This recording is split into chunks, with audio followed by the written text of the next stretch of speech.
Buenos días a todos, gracias por acompañarnos, gracias por acompañarnos en este día. Y bueno, para mí es un gran honor presentarles a la doctora Irma Carvajalino, quien es fonoaudióloga de la Universidad Nacional de Colombia, especialista en audiología, especialista en docencia universitaria, coordinadora de audiología e investigación de la Fundación SINDA, docente de posgrado de audiología y coinvestigadora de Grupo Ciencias Básicas de la Universidad del Rosario. El día de hoy la doctora nos va a hablar de las emisiones autoacústicas, correlato fisiológico y aporte clínico. Y bueno, nada más unos anuncios. Vamos a leer las preguntas al final de la plática, y si quieren enviar todas sus preguntas a la sección de Q&A para que las podamos leer al final del webinar. Y pues muchísimas gracias. Le dejo el micrófono y la pantalla a la doctora Irma Carvajalino. Muchas gracias, doctora. Muchísimas gracias, doctora Verónica. Para mí es todo un orgullo, un placer estar aquí compartiendo con ustedes cualquier tema audiológico. Este tema en especial tiene gran sentimiento pues, en el trabajo que realizo en cotidianidad, y lo que pretendo es hacer un espacio de conversación con todos ustedes acerca de las emisiones autoacústicas, de su utilidad, de cómo sacarle el mejor provecho, de tener una perspectiva más clara sobre el abordaje de las emisiones. Además, las emisiones tienen una historia muy bonita como hallazgo incidental. Finalmente, sea como sea, las emisiones o la microfonía coclear fueron las que llevaron a que tuviéramos un Nobel en audiología.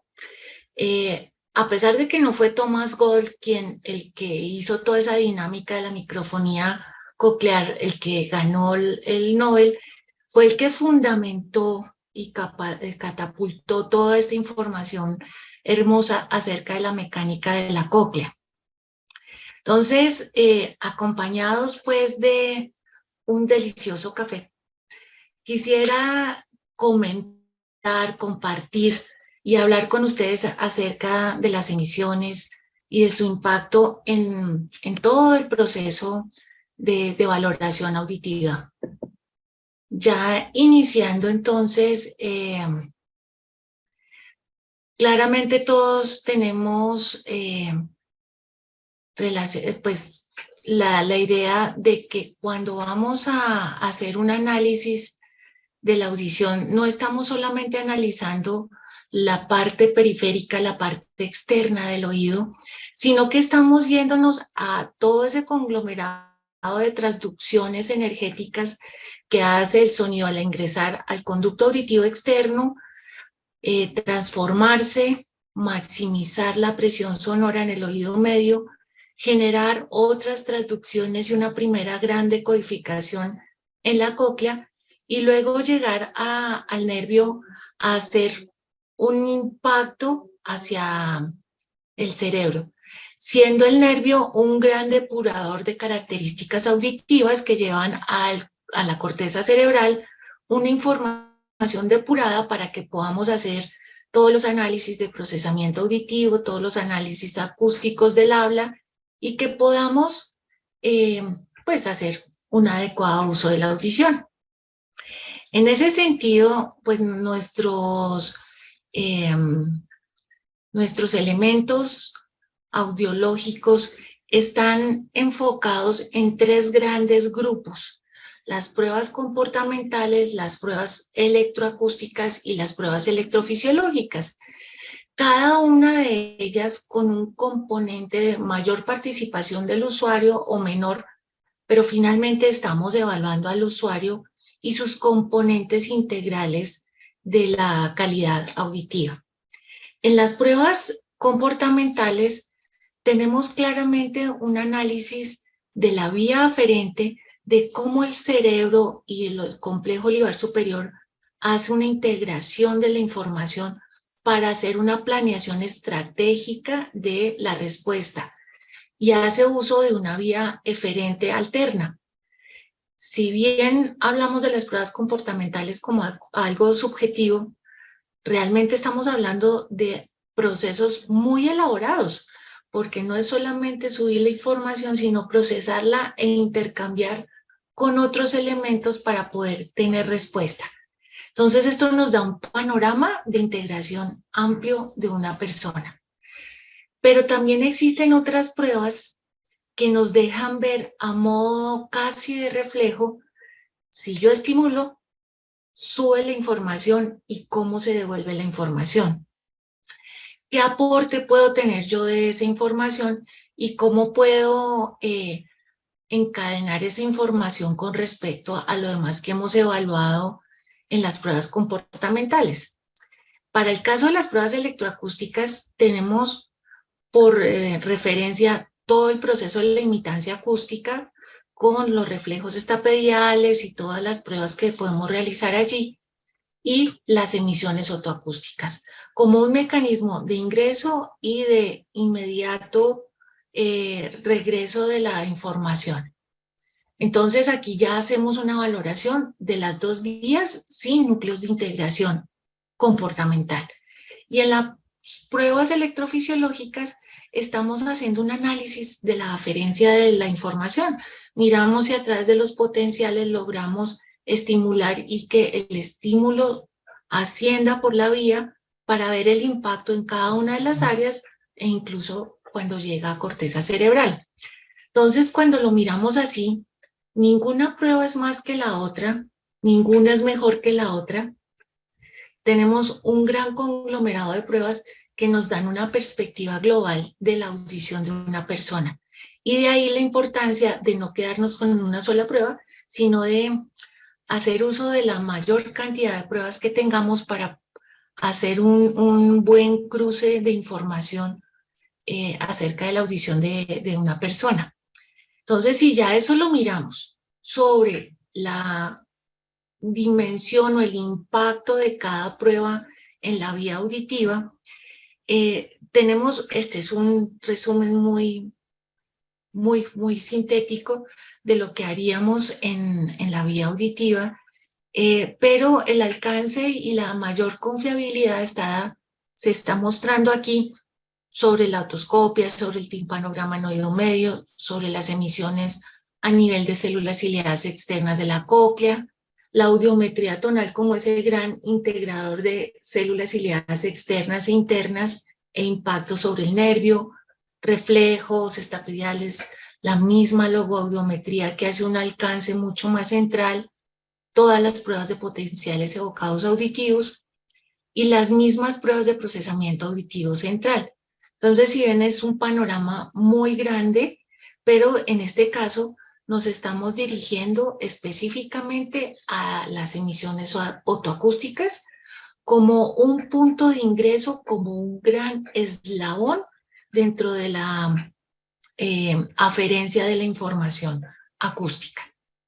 Entonces, cuando hablamos de esa sensibilidad de pruebas audiológicas, según las áreas, estamos volviendo a resumir esto. Las emisiones van a ser muy sensibles y nos van a dar gran información sobre las células ciliadas externas.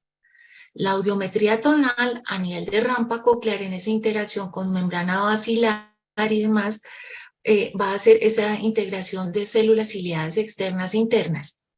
El reflejo acústico estapedial arranca desde un componente de oído externo medio, pero impacta en oído interno y asimismo genera una actividad hasta el complejo libar superior, haciendo que tengamos un panorama un poco más grande y ya a nivel bilateral de la información. Los potenciales, entonces, como lo decíamos ahora, constituyen unas pruebas que nos hacen una mirada aferente del sistema, de todo el comportamiento del octavo par, la llegada a corteza, la interacción con áreas de asociación y cómo generamos intercambios corticales importantes para darle un significado no solamente de carácter lingüístico, sino cognitivo al sonido que recibimos. En este transcurso de pruebas, en ese trayecto de exploración del sistema auditivo, estamos siempre hablando de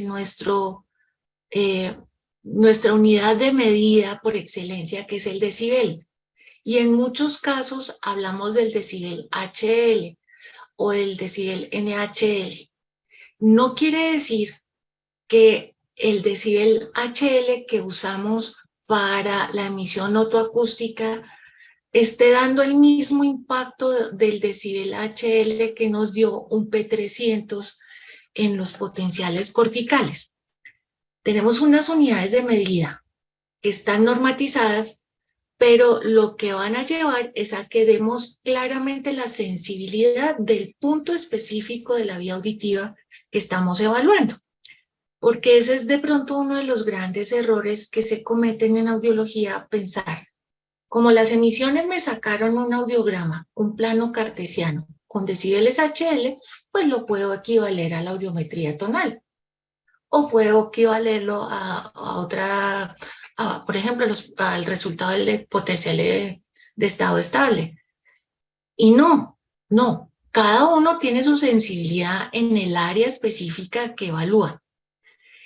Y la unidad de base para medirlos va a ser el decibel.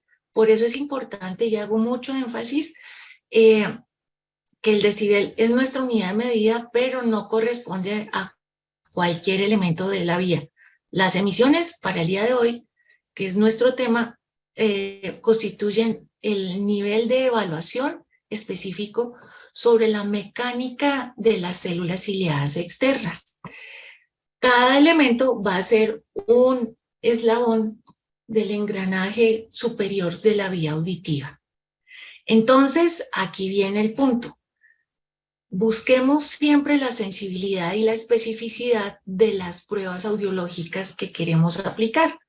Si quiero conocer el nivel auditivo de una persona, el reflejo estapedial, pues me da información, pero no es la prueba, porque el nivel auditivo, los umbrales auditivos, los estoy evaluando a partir de la interacción de las células ciliadas internas y externas de la cóclea. Luego, tengo que buscar la prueba que me dé esa información, que sería la audiometría tonal. Si quiero buscar estado de oído medio, las emisiones otoacústicas me están mostrando la información de las células ciliadas externas. ¿Son sensibles para hablar de oído medio? Puedo suponer, pero no. El timpanograma sería la prueba que me daría el estado de oído medio, y así sucesivamente. Eso implica que cada prueba va a depender de las otras, que yo no puedo decir, si las emisiones me salieron mal fue porque tenía algo en oído medio, pero nunca hice timpanograma. O por el contrario, las emisiones me salieron mal quiere decir que tengo dificultad en la cóclea. Y yo hice otoscopia, hice timpanograma. Entonces me falta un paso del eslabón para poder hacer ese análisis que tenga esos valores de sensibilidad y especificidad, dando así la verdadera confiabilidad de la prueba.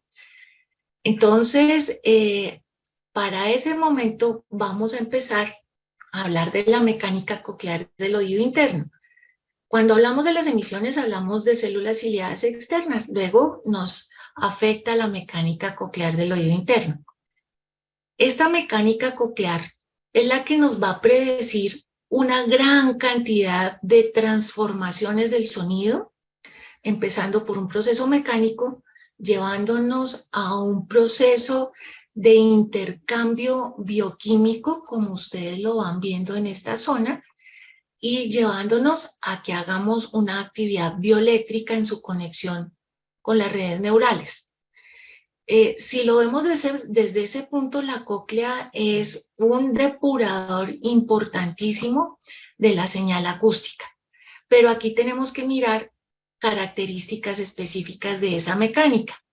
Si ustedes ven en esta área, estamos encontrando las células ciliadas externas que tienen sus cilios un contacto directo con la membrana tectoria, haciendo que tengan facilidad, si alcanzan a ver la dinámica de los cilios, que sería esta misma, en la probabilidad de mirar si se genera una despolarización, si se quedan quietas o si se hiperpolarizan, se protegen y se recargan.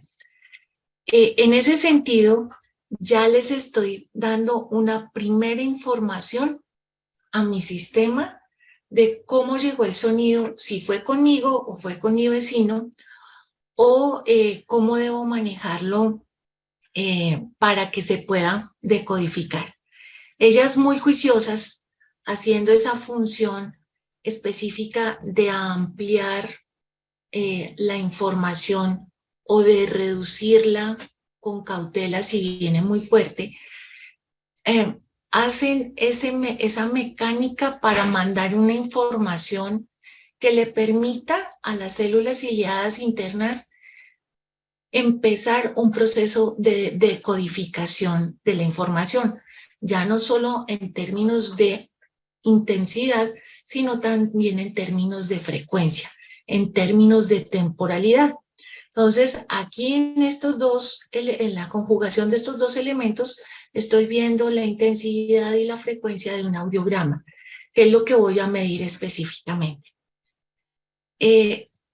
Si las células ciliadas externas, que son los receptores prioritarios de la información, no están funcionando adecuadamente, no van a permitir este paso. Cuando el quinocilio se va hacia un lado y permite que entren los iones de potasio, que son positivos, al interior de la célula, a hacer un intercambio con los iones de calcio positivos, no estoy generando la opción de poder transmitir información hacia las internas y menos hacia las redes neurales. Entonces, la importancia de las células ciliadas externas es fundamental, porque aquí estamos recibiendo información, depurando en amplificación y dándole elementos para que el resto del sistema pueda hacer un análisis puntual de la información. Como son las primeras, las primeras que tienen el impacto, las que tienen un mayor contacto con esa membrana tectoria, posiblemente por uso y abuso de exposición a ruido, de medicamentos ototóxicos, en fin, pueden generar lesiones, y al generarse lesiones en estos cilios hacen que no haya un buen funcionamiento, y todo lo de intensidad pasa hacia las células ciliadas internas, que no tienen esa gran movilidad. Entonces, ellas no saben qué hacer muy bien con la intensidad y a veces la distorsionan. Luego, podría ser la base o el fundamento del reclutamiento coclear o los fenómenos de distorsión en la intensidad sonora. Por falla de las externas, las internas tratan de trabajar en lo que no saben muy bien. Y ese es un impacto. Entonces, el poder analizar cómo están las externas es fundamental para revisar las características de la cóclea. Cuando voy a pensar en amplificación, hacer un análisis puntual de cuáles son el campo dinámico de una persona, de sobre qué áreas voy a amplificar, en fin. Tiene muchos formas de ver la utilidad de las emisiones, pero sobre todo está basada en entrar a ver cómo empieza la mecánica coclear a funcionar. Cada vez que las células ciliadas externas se activan, ellas en sus quinocilios y en sus cilios en general tienen proteínas que están haciendo que tengan esa misma facilidad de extensión y contracción que cualquier fibra muscular.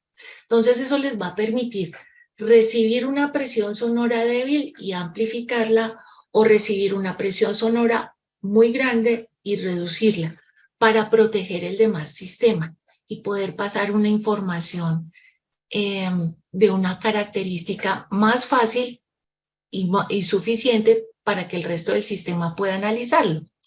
En ese sentido, si se extiende, se contraen, yo pensaría luego todo lo que tiene que ver con características motoras tiene que ver con un sistema eferente. Entonces, ¿será que las células ciliadas externas tienen más propiedades eferentes que sensitivas, que sería el carácter de las aferencias? Y definitivamente sí. El sistema de las células ciliadas externas está inervado en su gran mayoría por fibras eferentes. Y eso es lo que nos va a permitir después empezar a ubicar claramente dentro del examen dónde está el registro de esa microfonía cochlear de las células ciliadas externas, dónde está la actividad de las células ciliadas internas y qué actividad generaron en las células ganglionares. Entonces ahí está la ruta de la actividad mecánica que puede, en un muy resumido elemento, proporcionar la cóclea. Toda esa actividad eléctrica que se está generando está proporcionando cargas eléctricas que después van a generar, a desembocar en elementos de protección o elementos de amplificación. Una de las grandes características de la cóclea es que tiene ese elemento sensorial, o sea, es el primer receptor, es el gran mecanorreceptor. Dadas las características de los líquidos endococleares, la endolinfa tiene una carga muy activa, muy concentrada y grandes dimensiones de cargas positivas dadas por el potasio que contiene la endolinfa.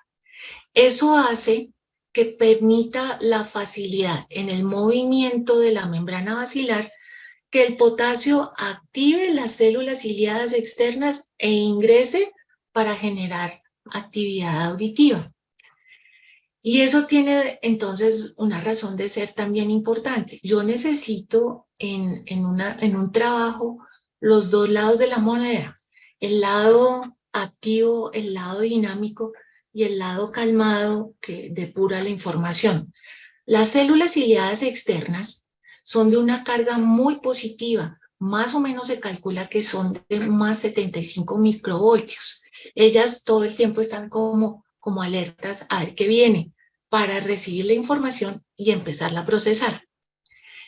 Mientras que las células ciliadas internas tienen una carga de menos 45 microvoltios aproximadamente. Son muy depuradas, muy quietas. Luego ellas reciben la información de lo que dio la externa, lo que pudo trabajar la externa, la procesa y la lleva a las fibras ganglionares para generar un estímulo que sea coherente y equilibrado en el nervio. Este punto lo quiero mencionar porque cuando las células ciliadas internas, que son las serias, las que regulan la información, no están funcionando adecuadamente, la información inestable que tienen las externas pasa casi que a las fibras neurales. Y eso lo evidenciamos en el nervio auditivo cuando vemos inestabilidad en los registros. Uno dice, ¿por qué este nervio está para arriba, para abajo, sin ninguna estabilidad? Y es porque este elemento de las internas no reguló la información para que llegara estable al nervio. Entonces aquí ya vamos viendo la dinámica de dónde podemos encontrar un origen o una causa de las disincronías neurales. Y esta dinámica en general es la que nos va a permitir hacer un buen análisis de la actividad pura del nervio. Pero como todo necesitamos pues que, perdón, se me trabó, pero bueno. Entonces como todo necesitamos es que haya un buen funcionamiento del sistema. Y ahora nos vamos un punto más allá. Llegamos al sistema neurológico y nos vamos en un sólido camino aferente hacia corteza cerebral. con procesos de decusación, de interconexiones, de colaboración de otros sistemas neurológicos que fortalecen el paso de la conducción del sonido hacia corteza, y en corteza van a empezar todos esos intercambios asociativos para darle significado a los sonidos. ¿A dónde queremos llegar nosotros con el alcance de las emisiones? Si dijimos que eran de células ciliadas externas, de la parte más externa de la cóclea, pues sí, pero ellas están regidas por el sistema eferente, que es el que nos va a dar el control motor, va a regular el control motor. Al igual que el reflejo estapedial, tiene una gran relación y actividad a este nivel del complejo olivar superior, donde llega la información y se interconecta al mismo lado y al lado contrario, haciendo que haya actividad en los dos oídos. Ese mecanismo de trabajo de los dos oídos es el que va a hacer que, independiente de que yo esté estimulando un oído, si en este otro oído genero alguna situación auditiva, se puede reducir la información de acá, porque estoy trabajando con un elemento bilateral que hace que haya reducción en su actividad. Ya lo vamos a ver en un momento con más calma y vamos a empezar a hablar de la vía eferente. Entonces, esta vía eferente me va a dar una información importante acerca de elementos desde esa zona del complejo olivar superior hacia el regreso a la cóclea. Quien primero empezó a describir esa actividad fue Rasmussen hacia el año 46, y luego a los años 60 hizo una anotación sobre los elementos cruzados y no cruzados, lo que en este momento hablamos de nivel ipsolateral o contralateral. Entonces, aquí ya se empieza a identificar que sí, efectivamente hay unas fibras que llegan al complejo olivar superior y que están regulando la actividad de la cóclea de modo eferente. Desde allí se sigue trabajando en esa teoría y se encuentra que el sistema además tiene un elemento medial y un elemento lateral, que son los sistemas oligococleares medial y lateral. Ya están descritos más o menos hacia los años 70, finales de los 70, y con eso se empieza a entender que no todo el sistema eferente inerva a todas las células ciliadas de la misma manera. Más o menos se habla que las células ciliadas externas tienen cerca del 95% de inervación eferente, y esas células ciliadas externas están regidas no por el haz medial, no por el haz lateral, sino por el haz medial. Y en el caso de las internas, tenemos una inervación más pequeña. Es una inervación aproximadamente de un 5% eferente. O sea que sus posibilidades motoras de contractibilidad son muy reducidas. Por eso es que cuando ellas reciben intensidad no saben muy bien qué hacer, y por eso se puede estar produciendo el reclutamiento. Pero toda esta actividad tiene que ver también con la liberación de neurotransmisores. Por excelencia, en el haz de las fibras oligococleares mediales se trabaja con la acetilcolina, que es el que regularía a las células ciliadas externas como su neurotransmisor principal. Uno dice, ¿para qué me interesa la acetilcolina? A veces las personas tienen procesos metabólicos importantes y esos procesos metabólicos tienen que ver con las carencias en neurotransmisores, y ahí uno empieza a entender por qué una persona se comporta de una forma u otra en el tema de precaución auditiva, de hiperacusias y demás elementos. Asimismo, las fibras que vienen, obviamente oligococleares laterales, van a tener otro tipo de neurotransmisores, como sí tienen acetilcolina, pero tienen la GABA, dopamina y tienen algunos opioides. Ay, perdón.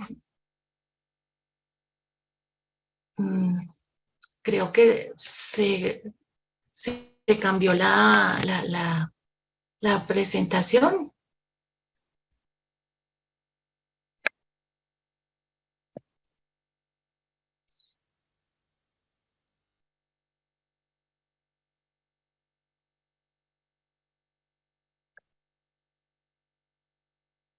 Mil disculpas. Aquí creo que todos están viendo, ¿cierto? Sí, doctora. Ay, gracias. Perdón, tengo el computador un poco loco. Aquí entonces vemos de la misma manera las inervaciones, cómo llegan de una forma mucho más prominente hacia las células externas y más escasas hacia las internas, las fibras eferentes. Entonces, aquí lo vemos en un panorama diferente. Entonces, la proyección de las células ciliadas externas, que son mucho más en cantidad, tienen gran inervación de todo ese haz medial como sistema eferente, y las internas, que son las que ustedes ven en menor proporción, tienen menor inervación. Eso hace como que entienda uno la dinámica propia de la cóclea, y aquí está lo de los neurotransmisores que les comentaba hace un momento. A veces dice uno, pero si yo estoy dedicado a audiología, ¿por qué tengo que pensar en todo esto? Pues porque desafortunadamente o afortunadamente somos un todo. Cuando ahí tengo problemas renales y tengo fallas en mi liberación de potasio, me afecta el sistema en general, pero me afecta también mi oído. Cuando tengo problemas importantes de metabolismo, afecta mi organismo en general, pero también afecta mi oído. Entonces, tengo que irme también de ese macro de la caracterización de la sensación auditiva o de la buen funcionamiento del organismo de una persona hasta pensar en el oído. Más adelante, entonces, se piensa que no solamente tenemos ese sistema oligococlear como mecanismo eferente, sino que ya empiezan a haber circuitos que vienen desde el cuerpo geniculado medial y desde el tálamo para hacer un reforzamiento de la actividad. Y fíjense que cuando hablamos de esa zona de tallo es donde tenemos una segunda decusación del sistema. Puede estar relacionada con esa segunda decusación y cómo la información de las dos redes están generando protección para el sistema. Entonces tenemos además un refuerzo que viene desde corteza, pero que se solidifica en cuerpo geniculado y hace un compromiso de trabajo a nivel del sistema eferente. Entonces, viéndolo así, el sistema eferente en audición todavía tiene mucho por explorar, todavía mucho. Pero más o menos hay unas hipótesis interesantes, y es que trabajan sobre la protección frente a los sonidos de alta intensidad. O sea, las células ciliadas externas que están reguladas por el sistema eferente, tienen un papel muy importante en presión sonora de alta intensidad. Hay un efecto antienmascarador de estímulos auditivos en presencia de ruido de fondo. Es decir, si uno lo piensa desde procesamiento auditivo central, ¿cuál es el problema más común que comentan nuestros usuarios? Y es que frente a figura fondo tienen un problema para discriminar. Luego, si yo tengo una muy buena actividad del sistema eferente, debería poder hacer mejor relación figura-fondo. como un elemento muy periférico. Sabemos que otra gran parte se da a nivel cortical, pero aquí tenemos un elemento.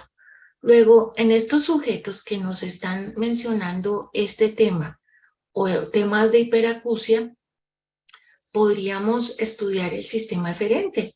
¿Por qué no? De pronto allí estamos encontrando alguna situación importante. También entonces estamos haciendo una hipótesis sobre la atención selectiva con base a lo mismo que estábamos hablando en el punto anterior. Si yo soy capaz de suprimir el ruido de fondo para hacer mi atención auditiva prioritaria, quiere decir que mi sistema eferente está funcionando adecuadamente. Y asimismo, trabaja en la modulación de la sensibilidad coclear durante el ciclo de sueño y vigilia. Son reguladores importantes de la información auditiva. El oído es un órgano que nunca descansa, pero que debe ser regulado, si no nos tendría pues colgados del techo, y la idea es que podamos también tener unos ciclos de descanso y de alivio en el tema acústico. Ahora entonces,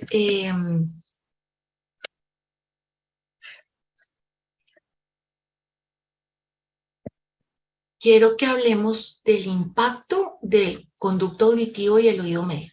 Ya vamos a llegar a las emisiones otoacústicas, pero el tema de hablar de esto es específicamente porque son estructuras que por allí va a ingresar el estímulo, va a ingresar por el conducto, va a hacer transducciones en el oído medio, va a llegar a la cóclea, y dependiendo del estado de esas dos estructuras, voy a poder hacer emisiones o no. Es como si ustedes hicieran audiometría tonal teniendo un tapón de cerumen. Obvio, no los voy a hacer porque estoy falseando los registros. En el caso de las emisiones otoacústicas, es prioritario evaluar las características del conducto auditivo y la estructura de oído medio, porque si en ellos se presenta alguna alteración, o bien sea acumulación de cerumen, cuerpos extraños, o encontramos efusión o presión negativa dada por función de trompa, en fin, a nivel de oído medio, simplemente no podemos o no debemos hacer las emisiones otoacústicas. Y la razón está en que yo estimulo, el sonido pasa por acá, hace sus transducciones, llega a cóclea, y dependiendo de la calidad del oído medio, va a devolverse la señal, pasar por oído medio y llegar nuevamente al conducto auditivo. Entonces, si yo tengo efusión de oído medio, simplemente ni pasó en aferencia ni pasó en eferencia. Entonces, es prioritario que siempre que hagamos emisiones tengamos esos dos elementos como requisito. Ya al final vamos a hablar del tamizaje auditivo como un elemento específico donde vamos a hacer timpanograma, vamos a hacer otoscopia. Bueno, eso ya lo vamos a hablar. Pero hablemos del resto de la población. Sí es necesario hacer otoscopia y timpanograma para poder dar resultados asertivos acerca de las emisiones otoacústicas. Otro tema importante a tener en cuenta en las emisiones otoacústicas es las características propias de la caja timpánica. Como su nombre lo dice, es una caja donde tenemos una caracterización dada por un encerramiento de la señal, y en la medida que tengamos más encerrada la señal vamos a tener mayor resonancia y mayor afectación por los ruidos vecinos. Y si lo miramos aquí, tenemos dos grandes vecinos vasculares que hacen ruido permanentemente, y son la yugular y la carótida, que están por debajo y al lado, haciendo todo el tiempo flujo sanguíneo. Yo no le puedo decir a la persona, señor, se calma un momentico que necesito... no pase sangre porque voy a hacerle las emisiones. No, pues no. Obvio, va a haber la persona respira, entonces la actividad de la trompa de Eustaquio se va a ver comprometida. La persona, oh, perdón, no sé qué le está pasando a mi computador, mil excusas. La persona respira, la persona deglute, todos estos elementos van a tener una repercusión directa sobre el mecanismo del oído medio y asimismo van a tener afectación en la toma de las emisiones otoacústicas. Entonces, si alguien llegó con problemas respiratorios de vías respiratorias altas, va a tener afectación hacia la cóclea.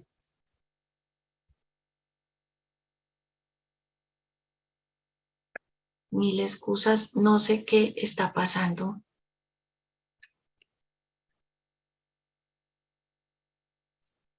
Si la persona está agitada o tiene un pico de presión arterial alto, puede estar generando mayor nivel de ruido a nivel de la caja timpánica y haciendo que el regreso de la información de las emisiones no sea tan clara. Entonces, estos elementos de oído medio son los que nos toca tener en cuenta para que podamos tener una mejor calidad de los registros de las emisiones otoacústicas. Y aquí vemos un macro de la parte vascular que está interna y que nos va a seguir afectando en tema de ruido, de un ruido que tiene que haber a nivel de oído medio. Y específicamente hablando de la parte estructural, la trompa de Eustaquio en el niño y en el adulto tienen una disposición un poco diferente y una longitud mayor en el adulto que en el niño. Cada cavidad que es más pequeña, más corta, más cerrada, es más resonante. Es decir, está generando un piso de ruido mayor. Entonces, ese dato lo debemos tener en cuenta para cuando vamos a hacer las emisiones de un bebé. Lo vamos a mirar en el tema de qué frecuencias evaluar en ese caso. Entonces, este es un resumen de las cosas que debemos tener en cuenta en el caso de los niños, porque va a haber cambios madurativos específicos del conducto auditivo externo, del oído medio, que van a ser desde la constitución del marco del conducto auditivo externo, dado por una constitución ósea al principio más laxa y después más sólida, y eso hace que cambie la dinámica de la acústica. El diámetro y largo del canal auditivo externo va a variar. Entonces, eso va a cambiar la dinámica también de la acústica específica. Va a haber una maduración en todos esos. Al cambiar la acústica, cambian los niveles de impedancia, de reflexión, de refractancia que pueden haber en el oído medio. Entonces, eso va a tener un impacto importante hacia frecuencias específicas que van en el rango de 1000 a 4000 hercios, haciendo que haya una mayor magnitud, valga la redundancia, en la emisión otoacústica versus frecuencias más graves.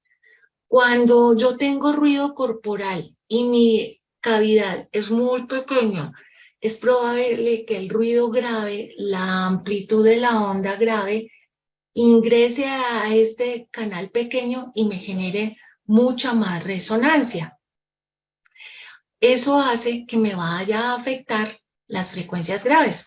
Por eso, con los niños toca tener mucho cuidado en evaluar las frecuencias por debajo de 1000 hercios, porque sus canales son más pequeños, generan resonancia y afectan las frecuencias graves. Y así vamos viendo cómo a medida que vamos creciendo, vamos teniendo mayor rigidez en las estructuras, la dinámica de la posición de la trompa, el tamaño del conducto, van a hacer que las resonancias cambien y las emisiones también van a tener una variación importante allí. Y por eso, conclusión, la imitancia acústica, al menos el timpanograma, se vuelven elementos fundamentales para iniciar el proceso de exploración de las emisiones. ¿Por qué la otoscopia? Por lo que acabamos de hablar, porque puede haber obstrucción del conducto, integridad de la membrana timpánica, vamos a mirarla si está bien, y tenemos que mirar el estado del oído medio. Son los elementos recurrentes. Ahora sí, hablemos de las emisiones otoacústicas y de este elemento fundamental. El señor Dr. David Kemp fue quien descubrió las emisiones otoacústicas hacia el año 1978. Él, basado en toda esa información de las teorías que Thomas Gold había descrito sobre las dinámicas de la mecánica coclear, empezó a hacer otros estudios y encontró, colocando micrófonos en animales, en gatos, en chinchillas, que una vez colocando el micrófono recibía señales de lo mismo que emitía. No entendía si era un tipo de eco por alguna razón. Después empezó a controlar mucho más esas señales para ver qué pasaba al llegar a la sonda. Colocaba música, colocaba estímulos tipo clic, en fin, y todo lo que iba devolvía con una intensidad muy pequeña, pero guardando las mismas características de la calidad sonora. Entonces ahí fue donde él empezó a estudiarlo y nos dio ese gran elemento de exploración audiológica que fue el manejo de las emisiones otoacústicas. Él siguió explorando en ese momento y más adelante empezó a ver que esa dinámica estaba en relación a todo lo que hablaba Rasmussen con los elementos de actividad eferente de las células del sistema eferente en relación a las células ciliadas externas, y asimismo entonces empezamos a tener una comprensión de la dinámica coclear muy diferente, tema que nos sirve no solamente como exploración diagnóstica, sino como un elemento para entender muchas situaciones auditivas para el tema de la amplificación auditiva, que todavía queda mucho por estudiar, pero gracias a este importante descubrimiento podemos tener una idea más clara de la mecánica coclear.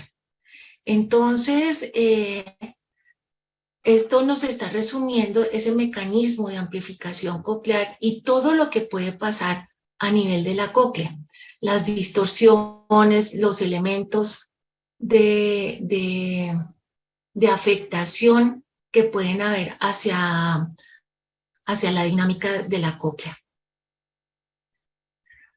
Perdón, sé que está molestando el computador y no lo estoy tocando. Mil excusas, por favor.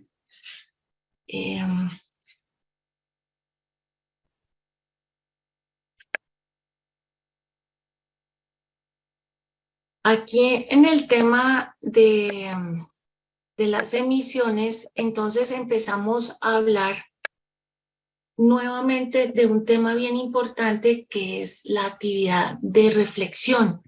Son elementos que lo vemos desde la física acústica y que entendemos que algo que va puede reflejarse con diferentes características.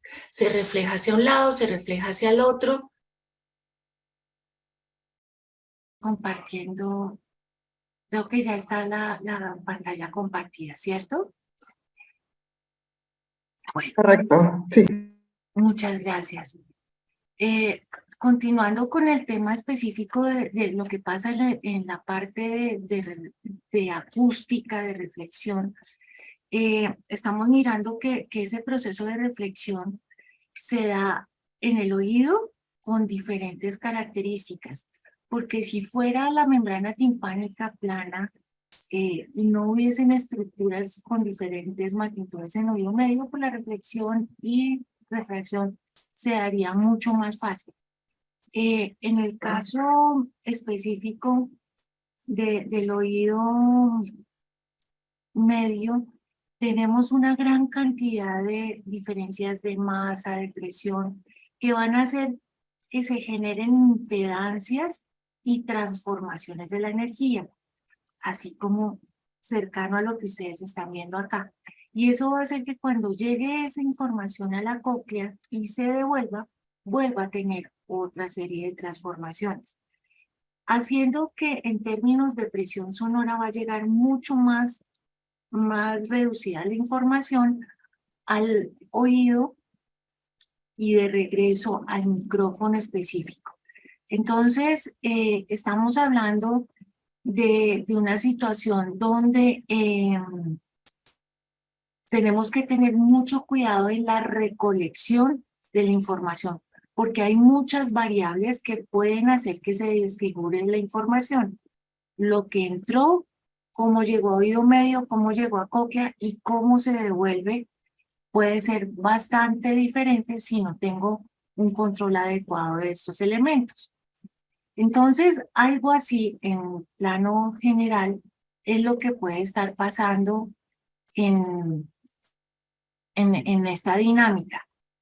En el plano número 1 ingresa la presión sonora, plano número 2 hay desplazamiento de la membrana basilar, en el 3 se modula la energía de las células ciliadas externas, en el 4 el mecanismo de transducción de las células ciliadas devuelve la energía para que regrese a oído medio y externo. Y en un plano 3 en paralelo, la energía sería hacia las células ciliadas internas para que siga ese curso aferente de la información. Aquí entonces hablemos de qué pasa con los decibeles en las emisiones fotoacústicas. Aquí hay tres puntos base importantes. Y es, el primero, las células ciliadas externas, ellas manejan esa actividad contráctil en los cilios, pero como todo elemento en la naturaleza tiene un tope de saturación. Entonces, si llega un elemento que de base es cercano a los 60 decibeles HL, las células ciliadas externas se paralizan y no funcionan, ni amplifican ni se contraen. Como cuando alguien va pasando por la calle y pita un carro y uno queda como saturado. Más o menos algo así lo que les está pasando. Entonces, quiere decir que yo no puedo estimular con niveles muy altos porque lo que estoy haciendo no es evaluando, sino saturando el sistema como tal. Otro punto es que las células, las emisiones se deben estimular con elementos de intensidad no superiores a 70 decibeles SPL. Entonces, aquí valen los apellidos. Les dije que saturaban a 60 HL, pero los estimulamos con 70 o menos SPL, que más o menos, palabras más, cálculos más o menos, tienen un valor de corrección aproximado por rango frecuencial de unos 30 a 20 decibeles. O sea que estaríamos hablando de cerca de unos 50 o 40 y tantos HL. Entonces, siempre manejarlo con mucha precaución.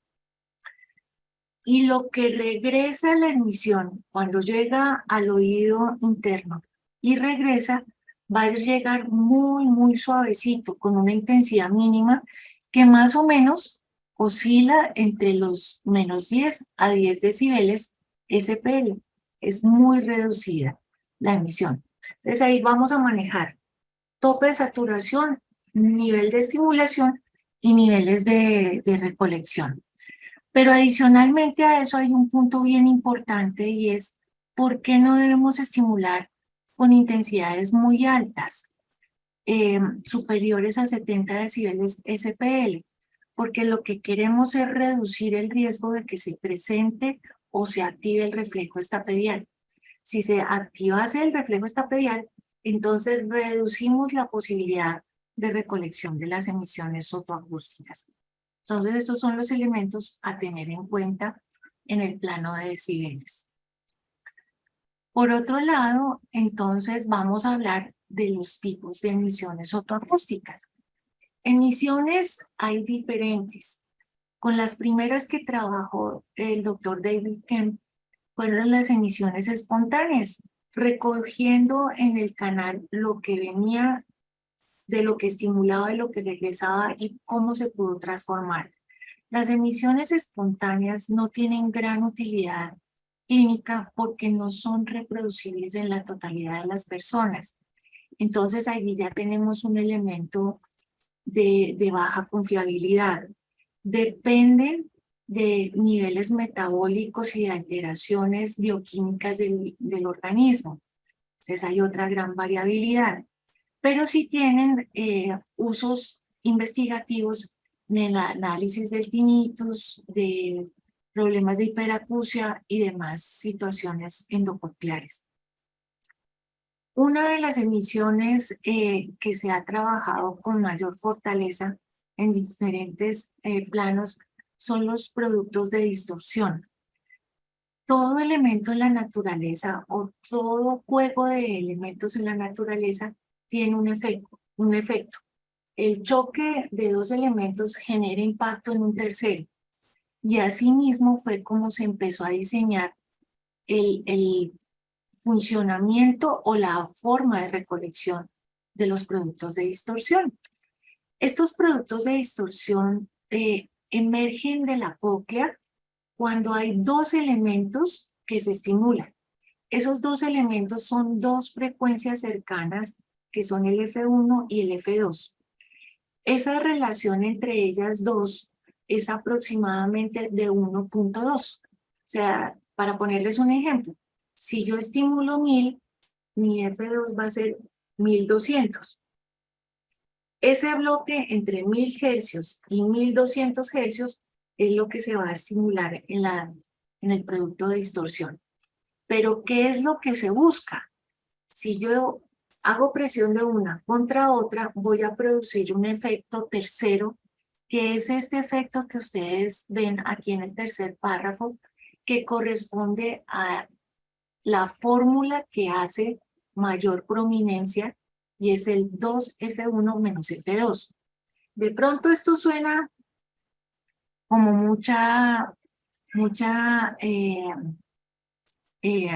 mucho proceso algorítmico, pero viéndolo directamente en el conducto, estamos encontrando cómo una sonda puede emitir dos frecuencias para que ingresen al conducto auditivo externo oído medio, lleguen a la cóclea y a su regreso retornen al micrófono para poder ser interpretadas en su doble caracterización, pero ya combinadas, que es lo que se correspondería al producto de distorsión.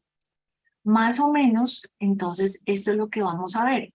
Hay dos frecuencias de estimulación, ingresan, y si desenrolláramos la cóclea, y aquí tuviéramos ese ejemplo que les di ahorita de 1000 y 1200, 1000 correspondería a este F1, que es una frecuencia media, 1200, que es un poco más aguda, es un poco más basal, correspondería a esta que está en rojo.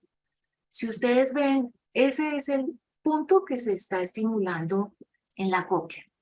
Lo que se va a generar es un producto de distorsión un poco más lejano, que es de tendencia un poco más grave, y es ese 2F1 menos F2.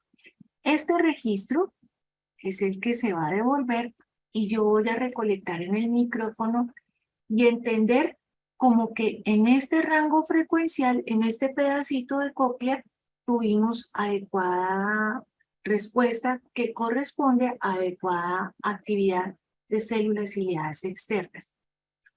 Entonces, lo que me permite el producto de distorsión es hacer varios grupos de frecuencias para que yo pueda evaluar una dimensión más larga de la cóclea y pueda tener idea de cómo está funcionando en diferentes rangos frecuenciales, que es más o menos lo que ustedes están viendo acá. El mismo F1, F2 y el producto de distorsión. Entonces, es lo que se va a tratar de analizar. Una de las sugerencias dadas en la mayoría de los elementos es que tratemos estos productos de distorsión no se manejen con la misma intensidad. Aquí ustedes lo ven, están dados a 65 decibeles SPL, pero lo que podría pasar es que al ingreso del F2 puede anular la intensidad del F1. Entonces la sugerencia siempre es que entre L1 y L2, que son las dos frecuencias, las intensidades de cada frecuencia, tengamos por lo menos 10 decibeles de diferencia para que el efecto de este producto de distorsión sea mucho más prominente. Un ejemplo que me ha servido a mí para entender más claro qué es lo que está pasando en la cóclea es como cuando uno lanza una piedrita al agua, a la superficie del agua. Pega una vez, pega otra vez y cae más allá, se hunde más allá. Entonces, ese pega, rebota, corresponderían a esas dos frecuencias que estimulé. Pero en un tercer punto se hundió, correspondería a este producto de distorsión, más lejano todavía. Es algo así como lo que estamos viendo en la dinámica coclear. Aquí lo vemos con una serie de fórmulas matemáticas en donde los ingenieros han tratado de encontrar cuál puede ser este producto de distorsión más prominente para que yo pueda visualizar un mejor registro. Y aquí ustedes ven diferentes combinaciones de fórmulas, 3F1, 2F1, en fin, hasta que se llegó a claramente identificar que la fórmula que generaba mayor amplitud del producto de distorsión es 2F1 menos F2. Y aquí ustedes lo ven. Entonces tenemos los dos rangos frecuenciales y este producto que es mucho más prominente. Y siempre vamos a estar en esta categoría. Fíjense, estamos estimulando más o menos aquí, pongámosle 1300 a 1500 aproximadamente, y el producto de distorsión se dio antes de 1000. Siempre el producto de distorsión va a ser de frecuencia un poco más grave. Ya visto en este plano cartesiano, lo vamos a encontrar así. Vamos a tener estas curvas con rojo que corresponden a los productos de distorsión, y cada uno de estos es un rango de dos frecuencias estimuladas que me dieron este producto de distorsión. La zona gris que se ve corresponde al piso de ruido, a ese ruido que habíamos hablado que se presentaba en oído medio por situación respiratoria, vascular, en fin, que no lo puedo inhibir, pero lo puedo controlar con una persona relajada y en un ambiente relajado. Y lo que voy a empezar a analizar es que este producto de distorsión versus este piso de ruido tengan un buen distanciamiento y que tengan una adecuada amplitud para poder entender si se dio adecuadamente la emisión. En una de las diapositivas anteriores vimos que cuando dijimos que hablemos de decibeles, dijimos las emisiones autoacústicas se van a presentar entre menos 10 y 10 aproximadamente, 10 o 20. Pero el rango inferior es menos 10, que corresponde a esta línea punteada que ustedes están viendo. Entonces, todo lo que se presente de aquí arriba está bien. Lo importante es que tenga buena amplitud y buena relación con el piso de ruido. Esa es una de las formas de analizarlo. Si se dan cuenta aquí en esta emisión de 8000 hercios, la emisión, bueno, no cumple con el requisito de estar por encima de menos 10, pero además está pegada al piso de ruido. Entonces no tiene una buena diferenciación entre la señal y el ruido. Y ya vamos a seguir haciendo otros análisis. Aquí tenemos diferentes rangos. Pues tenemos un piso de ruido que debe estar por debajo de menos 10 y está controlado. Tenemos emisiones autoacústicas que se presentan con muy buena amplitud dentro de los rangos que dijimos por encima de menos 10. Luego, aquí están identificadas. Aquí tenemos una emisión interesante. está por debajo de -10, el piso de ruido está controlado, tienen buena relación, están distanciados, emisión y piso, sin embargo no cumple con el requisito de que esté por encima de -10. Luego esa emisión puede corresponder a una célula o que está generando afectación o que ya está afectada. Este tipo de emisiones es muy importante cuando estamos haciendo un monitoreo previo a que se instale una pérdida auditiva. Por ejemplo, cuando estamos haciendo un monitoreo en personas que están expuestas al ruido laboral, personas que están en tratamientos con ototóxicos como la quimioterapia por el carboplatino o el cisplatino, en donde están en ciclos regulares y la afectación se está dando sobre las células ciliadas. Allí se presenta la emisión, pero me está diciendo, ojo, si todavía en el audiograma no se ha presentado una pérdida auditiva, aquí le está diciendo que ya casi. Entonces es el momento de, en el caso contra ruido, hacer cambio de puesto laboral. En el caso del evento de quimioterapia, obviamente no lo vamos a suspender, pero sí es cuestión de hablar con el médico tratante a ver si se puede trabajar con un elemento menos tóxico o generar un tipo de monitoreo adicional. Entonces, son estrategias preventivas, que esa es la maravilla de las emisiones. Mientras que en el audiograma ya vimos la pérdida instaurada, aquí podemos generar pautas preventivas. Y en el caso de estas dos emisiones del lado derecho, que están entre 6.000 y 8.000, vemos que están por debajo de la línea punteada, que es el -10, están pegadas al piso de ruido, no tienen buena relación, pero el piso de ruido está muy controlado. Entonces el tema es, aquí las células ciliadas de esta zona frecuencial ya no están dando un adecuado resultado. Aquí vemos un caso donde hay más compromisos. Fíjense, tenemos una situación de buena emisión hacia 1000 hercios, pero de ahí en adelante, a pesar de que hay una separación con el piso de ruido, no es significativo para considerar la emisión y además están por debajo de ese -10 que corresponde a ese punto. En este caso, estaríamos hablando de un compromiso de la actividad de las células ciliadas externas. Pero previo a esto, yo exploré conducto auditivo externo con otoscopia y miré timpanograma. Porque si tengo, aunque sea un poquito de disfunción tubárica, me puede dar esta misma gráfica, no siendo alteración de las células ciliadas externas, sino compromiso de oído medio. Entonces, el no hacer los otros dos prerequisitos puede falsear el diagnóstico de las emisiones otoacústicas. Entonces, en resumen, lo que vamos a analizar siempre en el resultado de las emisiones otoacústicas son que tengamos un nivel de emisión que se presente entre -10 y vaya hasta 10 o 20 decibeles SPL, como lo vimos en las gráficas. Que tengamos un nivel del piso de ruido menor a -10. Perdón, yo me voy a devolver en este punto.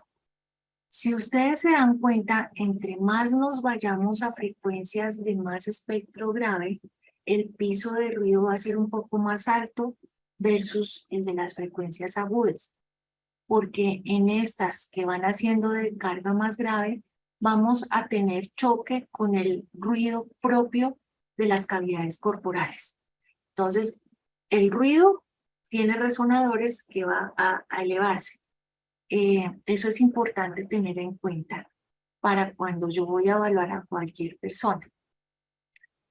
El nivel de la relación de las emisiones otoacústicas versus el piso de ruido, o sea, esa señal de ruido, debe estar entre 7 y 10 decibeles SPL. Esta distancia entre este piso y este punto debe ser superior a 7 decibeles, SPL. Yo puedo organizar los parámetros de mi equipo, pero por defecto lo mínimo es 7 decibeles de relación. Entonces, estos son los 3 criterios básicos. Hay unos equipos que en sus gráficas me van marcando y él hace el cálculo y analiza y me da un visto bueno frente a una respuesta adecuada y una que no. Hay otros equipos que no. Entonces, ahí vale la pena hacer un análisis muy claro de estos 3 elementos siempre para que podamos ser más lógicos en el diagnóstico y no reducirnos a si hubo palomitas, aciertos en cada una de las frecuencias o si no los hubo. Aquí, por ejemplo, entonces estamos viendo ya con valores que tuvimos un análisis entre 1000 y 6000 hercios, que se analizaron 4 rangos frecuenciales. Estos puntos que están acá corresponden a los productos de distorsión en términos de intensidad. Fíjense que el L1 y el L2 aquí están distanciados 10 decibeles. Hay 10 decibeles para que podamos tener mejor prominencia de los registros. Tenemos el criterio de relación entre la emisión del piso de ruido de 7 decibeles y aquí vamos encontrando los elementos que hablábamos ahora. ¿En qué intensidad se encontró el producto de distorsión? ¿En qué intensidad se encontró el piso de ruido? ¿Y en qué intensidad tengo esa diferencia entre cada uno? Entonces, esto es otro criterio. O sea, si a ustedes solamente les dieran esta tabla numérica, también podríamos hacer un análisis de la veracidad de cada uno de estos registros y si son apropiados o no. Aquí tenemos otro tipo de registros que me van dando, señalando el piso de ruido, mirando las octavas frecuenciales, pero no me están diciendo si están o no. Entonces, a ese punto vamos. Es importante poder hacer el análisis numérico para tener claridad en ese análisis de resultados. Aquí vemos otra serie de elementos donde tenemos el piso de ruido, por ejemplo, en la gráfica de arriba, controlado. Las emisiones controladas, muy buena amplitud y una buena diferencia. Versus la gráfica de abajo, donde tenemos las emisiones por debajo de -10 y pegadas al piso de ruido. Entonces, aquí ya teniendo este control, puedo dar con mayor tranquilidad un análisis certero de la actividad de las células ciliadas externas. Aquí tenemos otros ejemplos simplemente para que vayamos mirando cómo se va modificando toda la información de las emisiones. Esta es una gran utilidad de las emisiones como monitoreo pre y posoperatorio en casos donde por alguna razón había una fuga de líquido cefalorraquídeo, de la perilinfa, donde hubo cualquier situación que tuvo impacto con oído interno, puedo empezar a hacer monitoreo y voy viendo en este caso cómo van bajando y van desapareciendo las emisiones. Luego, aquí puedo hacer ese monitoreo para también trabajar con el médico tratante acerca de las opciones de remediación. Diferentes audiogramas de las emisiones. Hay otro criterio importante y es el análisis de las entradas y salidas, lo que llamamos input-output. A veces no tengo claro si una emisión estuvo a punto de salir o no salió. Y aquí es donde estos criterios de entrada y salida que se pueden dar por frecuencia me pueden decir ya venga, yo solo quiero analizar la frecuencia de 2000 hercios. En el audiograma de emisión que hice, no me salió, pero analicémoslo de otra forma. Solamente variando las intensidades vamos a mirar. En este caso, se varió a 75, hubo a 70, a 65, a 60, a 55 y ya en 50 no. ¿Cuál puede ser la utilidad? Si bien las emisiones autoacústicas no están diseñadas para buscar umbrales, no es el objetivo, el propósito, me pueden empezar a decir esas frecuencias donde tengo duda por impacto de medicamentos, por impacto de tratamientos, por impacto de ruido, que están muy débiles, y puedo hacer un análisis allí de ellas para saber si las tengo, si tengo registro o no tengo registro, e incluso para el estudio del tinnitus. Si yo ya tengo identificado que, por ejemplo, en esta persona tenemos un tinnitus y yo hice una acufenometría y detecté que el ruido estaba por el orden de 2000 hercios, voy a empezar a hacer un análisis más acucioso de cómo está caracterizado 2000 hercios en las emisiones. Y ya puedo empezar a tener más elementos, porque si yo lo que quiero es hacer, entre todas las estrategias del manejo del tinnitus, quiero generar enmascaramiento, pues esto me va a ayudar a decidir niveles, características del ruido y de la frecuencia que voy a usar para enmascarar. Entonces, tienen muchas utilidades. Aquí tengo otra que fue acerca de 4000 hercios y fíjense cómo tuvo una caída abrupta en 60 decibeles, lo tuvo hasta 65. El caso de esta persona tiene tinnitus y está más caracterizado hacia 3500 hercios, que aquí lo estoy evidenciando. Si tomara un enmascarador desde 2000, le estaría generando molestia. Pero si tomo un enmascarador que tenga énfasis en 4000, le puedo estar generando el alivio del tinnitus. Entonces puedo tener esas relaciones en estas gráficas de entrada y salida. Vienen otras emisiones que son las transientes, que son las iniciales. Después de las espontáneas, el doctor que empezó a trabajar mucho con las emisiones transientes.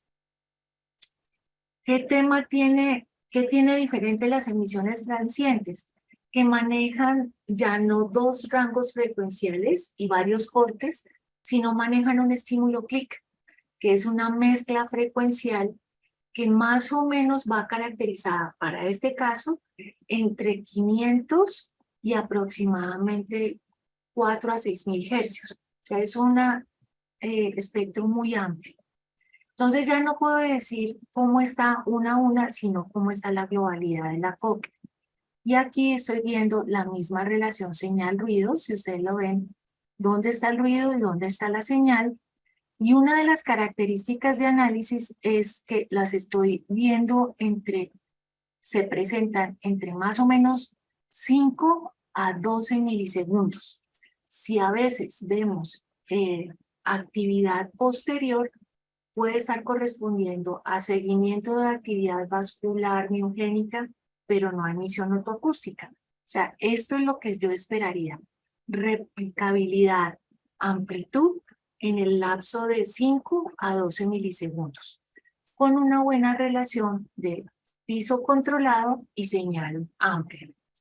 Entonces, es otra forma del trabajo de la emisión que se trabaja mucho en población pediátrica, recién nacido, de neonatos, pero que también sirve para hacer esos análisis en los casos de tinnitus, de hiperacusias y demás.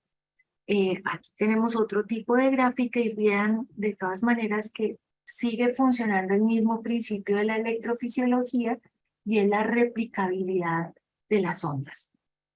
Vemos aquí una emisión con menor amplitud y más prolongada de los 12 milisegundos. Entonces, este tema ya no corresponde a actividades células ciliadas externas. Esta sí, con menor amplitud. a pesar de que el piso de ruido está controlado. Entonces, aquí ya puedo empezar a tomar estos elementos. Menor amplitud, pero controlada. Y aquí lo estamos viendo de otra forma. Entonces, fíjense que de todas maneras, aquí estamos viendo que sí hay unas lindas emisiones, pero hay algo que nos está afectando adicional. Puede ser que estemos haciendo seguimiento vascular, la persona llegó corriendo a nuestra consulta, viene agitado, y yo coloqué la sonda, hice el examen de una vez, y puedo estar mezclando actividad vascular, ruido vascular con el ruido de la emisión. Entonces, tengo que tener control de todas las características de la persona. Aquí vemos otro ejemplo con una buena característica de amplitud y aquí menor, con un análisis ya diferente. Aquí entonces me señala el nivel de ruido y cómo se da la amplitud. Aun cuando ustedes aquí lo ven separado por frecuencias, el estímulo que se pasa en estos casos es clic, ruido como tal. Pero es otra actividad bien interesante para poderla analizar. Entonces, ¿cuál es esa gran diferencia entre las emisiones transientes y los productos de distorsión? Básicamente, el método de evaluación corresponde a un análisis en las transientes de un cálculo ponderado de la relación de la señal con base al ruido y la presencia en términos de milisegundos.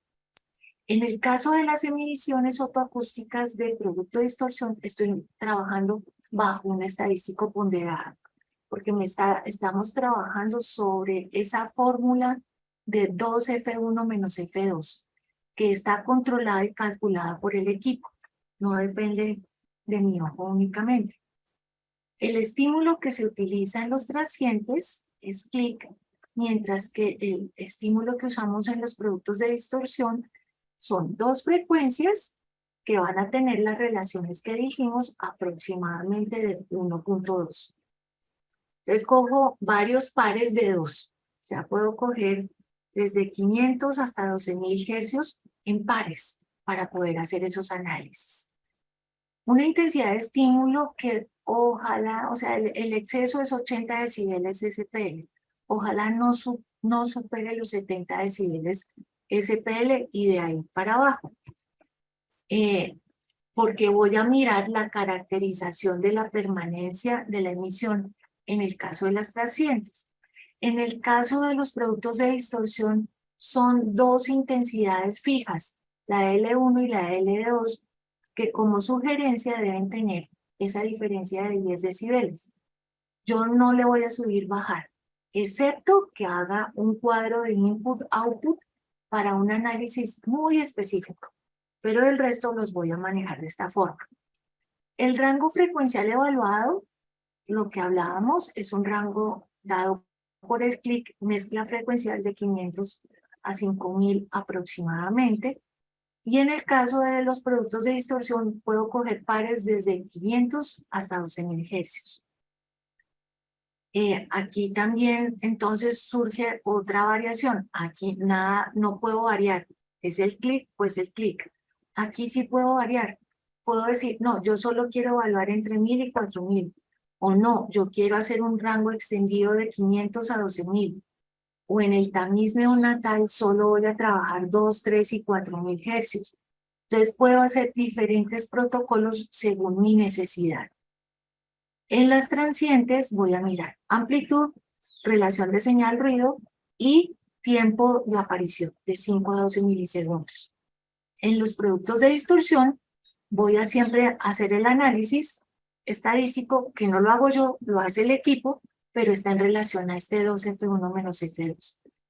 Y el análisis de resultado viene a ser para los dos el análisis de la amplitud de la emisión, el piso de ruido y la relación entre el piso de ruido y la señal. Entonces, este es un cuadro comparativo, pues que espero que sea de utilidad, que nos ayuda a visualizar los beneficios de cada una de las emisiones.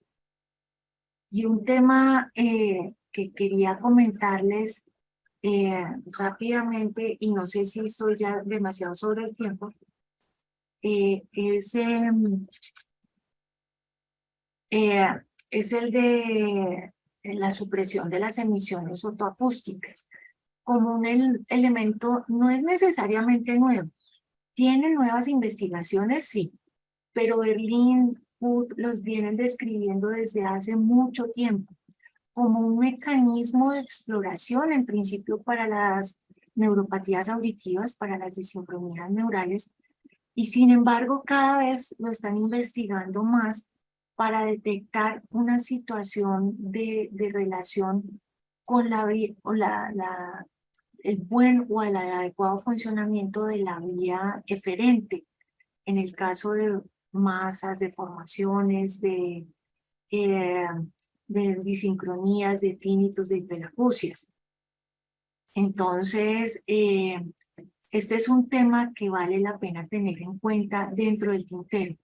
Yo lo puedo manejar con estas características que sugirió Hood hacia el 96, y es más o menos estimular entre 55 a 60 decibeles como pico equivalente, el SPL, con intensidades del ruido en el oído contralateral.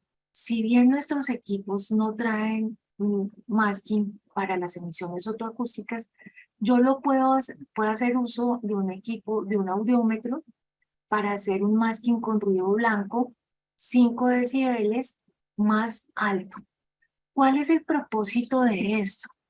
Como hablábamos en uno de los elementos de la vía eferente, este genera una actividad de decusación a nivel del complejo olivar superior y hace que se activen los dos sistemas simultáneos y simétricos.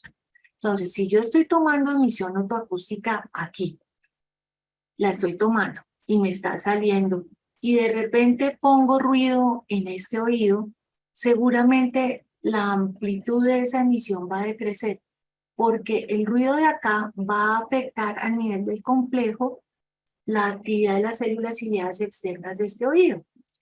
¿Y eso qué quiere decir? Eso quiere decir que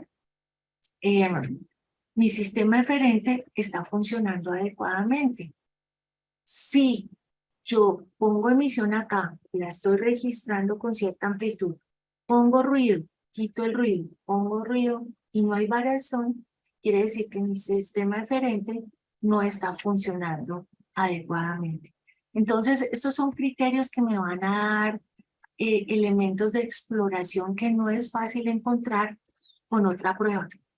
Pero aquí vale la pena entonces también que manejemos esta opción de la supresión de ruidos contralaterales, de las emisiones contralaterales, cuando decidamos hacer investigación sobre el tinnitus de un usuario, sobre problemas de procesamiento auditivo.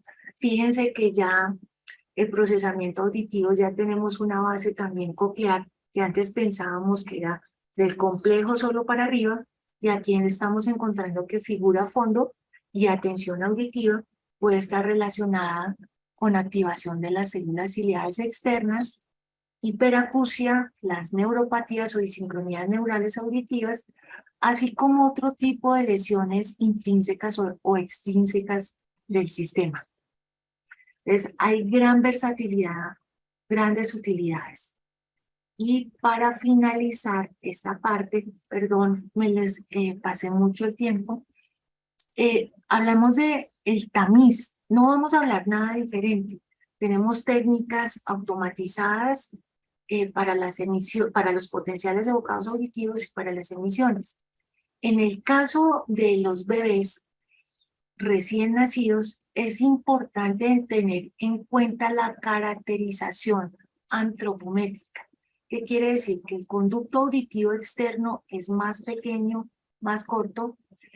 Oído medio está en una constitución también diferente, pero específicamente dado por la posición de la trompa de Eustaquio.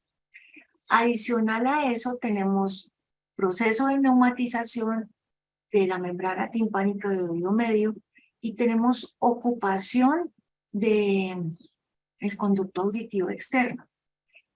Si hacemos una sumatoria de esto, estamos hablando que las emisiones otoacústicas de frecuencias graves en un bebé no deberían ser, porque estoy registrando un alto nivel de resonancia en frecuencias graves, porque es una cavidad más pequeña, más cerrada, más resonante, más la ocupación que pueda tener. Entonces, clave tener en cuenta esa constitución, tiempo posterior al egreso del bebé para poder hacer la emisión neonatal y hacer uso de un protocolo que ojalá esté entre 2 y 6.000 hercios, pero que si toman 1.000, lo tomen con precaución, porque el 1.000 puede que no salga, porque aún todavía tiene ese arrastre de presión sonora grave, pero lo más importante va a ser este complejo de frecuencias más agudas, que son las que van a pasar más fácilmente dada la constitución característica del oído del bebé. Entonces aquí vamos a tener diferentes formas. En estos nos van diciendo la progresión, en estas nos van mostrando la gráfica versus el piso de ruido. Igual nos van a mostrar estos elementos, por ejemplo, en los casos que no pasan, donde encontramos que no hay emisiones, el piso de ruido está controlado, versus este, donde no hay emisiones, pero el piso de ruido está muy alto. Entonces, aquí nos tocaría cuestionar si fue que no hice buen selle de la sonda, si había ocupación del oído, todavía debía haber mix, en fin, a ver qué pudo haber pasado. Y si se dan cuenta, el nivel de resonancia o piso de ruido que se dio aquí, hacia 1.000, tiende a ser mucho más alto. Entonces, por eso la idea es poder trabajar un tamiz que yo lo puedo hacer en mis equipos portátiles o en mi equipo de consultorio. Organizo mi protocolo únicamente tomando las frecuencias que deseo para poderlas analizar. Y aquí también les quería mostrar rápidamente, este es un punto curioso. Este punto está en -10. Hay una buena relación, el piso de ruido está bien bajito y hay una gran diferencia en espacio. Pero con el criterio de haber quedado en -10, fue suficiente para que el equipo dijera, no lo voy a considerar como normal. Entonces, este punto vale la pena que también ya no dependamos únicamente del señalamiento del equipo, sino que nosotros podamos hacer ese análisis puntual de estos casos. Y con esto y algunos estudios adicionales que quería mostrarles, pero ya creo que los cansé con tanta información y con las fallas de mi equipo, que les pido nuevamente 1.000 excusas. Espero haberles podido mostrar un panorama interesante de las emisiones otoacústicas, de responsabilidad frente a lo que se debe hacer con las emisiones y de todo el aporte clínico que nos pueden dar día a día en las emisiones. Entonces, pues, ya Verónica quedó pendiente si hay preguntas o cómo hacemos el cierre. Muchísimas gracias, doctora, por esta gran plática acerca de las emisiones otoacústicas.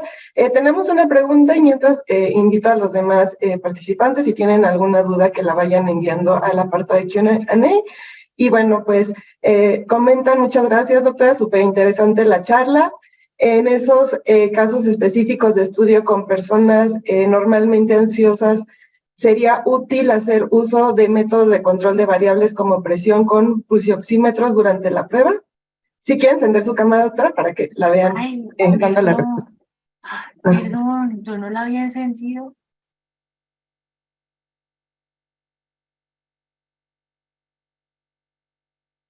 Pero,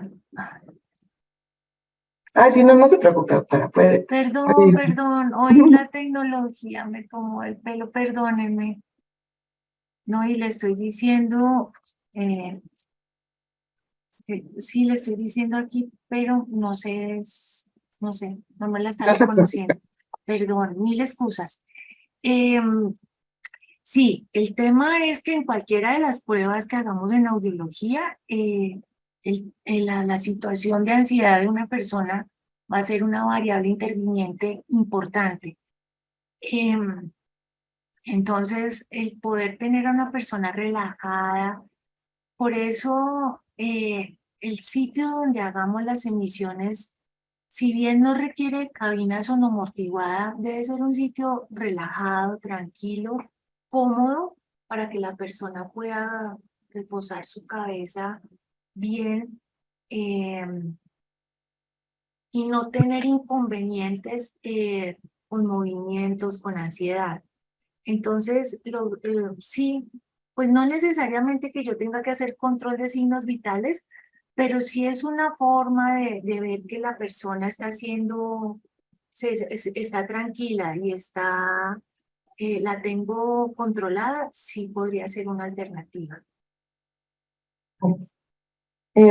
Preguntan, en las emisiones otoacústicas de producto de distorsión resultan útiles en tamizaje neonatal en niños con factores de riesgo peri y perinatal.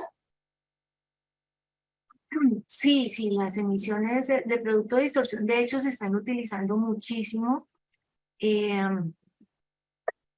Porque a veces por lo que hablábamos de los transientes generan un espectro muy amplio y no nos permiten visualizar si hay alguna caracterización específica, como en este caso que les tengo en pantalla. Entonces, al hacer productos de distorsión, yo puedo visualizar y ver específicamente si hay frecuencias, no que haya compromiso coclear, pero sí que me llame la atención y pueda hacerle un seguimiento adicional al bebé. Entonces sí se están utilizando y tienen gran utilidad.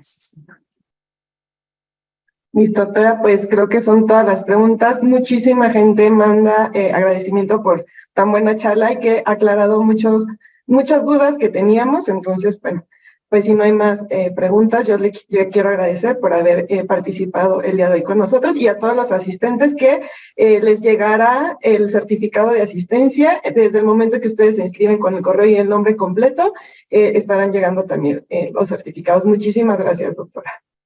No, doctor, tenemos otra pregunta. ¿Qué pasa cuando al realizar el tamiz hay respuestas que posteriormente desaparecen? Esa es una excelente pregunta.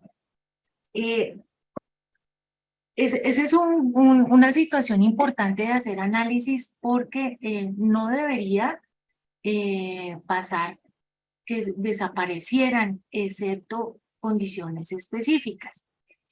Cuando estamos en unidades de cuidados intensivos no deberíamos hacer emisión porque estamos frente a factores de riesgo y ruido. Hay cualquier cantidad de estudios que si quieren les puedo compartir que se han descargado por Cochrane, donde hablan de cómo es la incidencia del ruido en el neonato y cómo hace que puedan desaparecer las emisiones como un recurso de protección, no porque vaya a haber alteración en la audición, sino como ese recurso importante de protección auditiva. Entonces, puede ser por el ruido en las unidades de cuidados intensivos, puede ser por los medicamentos a los cuales está expuesto un niño en factor de riesgo. Por ejemplo, el neonato que está en UCI, que tiene tratamiento con ototóxicos porque hubo sepsis, pero además tiene diuréticos de asa por una alteración renal, pueden generar desaparición de las emisiones.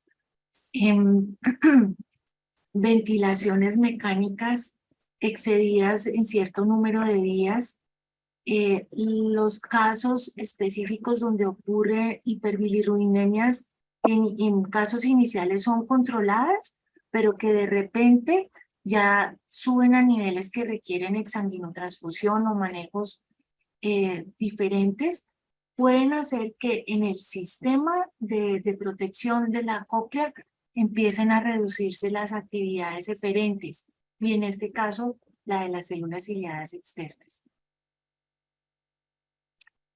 Sí. Perdón. La interrumpí, creo. No, es que estaba viendo aquí, pude abrir lo de las preguntas.